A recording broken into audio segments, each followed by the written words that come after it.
The Amazing Tristeon presents Royal Caribbean. About 2 weeks ago, I went on a cruise aboard Harmony of the Seas, a ship owned by Royal Caribbean. Today, I will be sharing an honest review of Harmony of the Seas.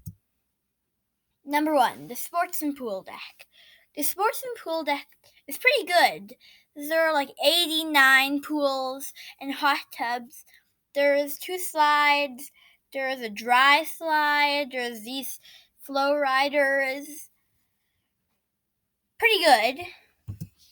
Number 2, the boardwalk. The boardwalk is kinda seemed like a boardwalk. It has an aqua theater at the front. It has all of the cabins to the side where people can stay. There's a huge carousel in the middle. And it's where the ultimate abyss ends. All of this is on deck 6. Number 3, Central Park. Central Park is really huge. In fact, it's one of the biggest parks in sea in the world.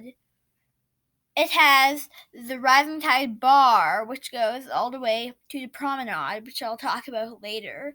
It has that structure. You might see it at the bottom of the screen. And it has just a big park. Number 4, the Royal Promenade. This is the Rising Tide bar I was talking about before. The Royal Promenade is on deck 5. And it has that, which is really cool. It's a bionic bar, I believe, which is super cool, and lots of food places.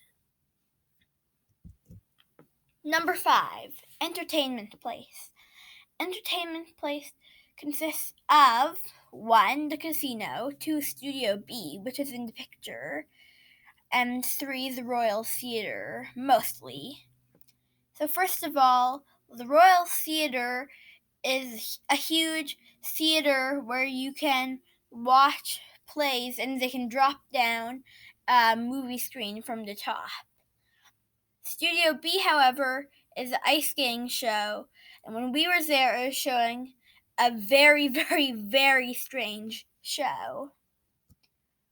Number 6, dining options. If you want to eat formally, then there's a dining area like this one on decks 3, 4, and 5. You get assigned to which table you get in which deck when you actually arrive on ship. There's also numerous places on each level. I suggest a bionic bar as robots make your drinks. Sorrento's is really good, and the Windjammer Marketplace on top of the first floor is really good. There are lots of other things like the card room, Adventure Ocean Kids program, and not that much else. Wonderland, Azumi, and all of their specialty restaurants. In conclusion, this is a really good ship, and I think you should all visit it. Like and subscribe for more awesome content. This is the Amazing Tristeon signing out.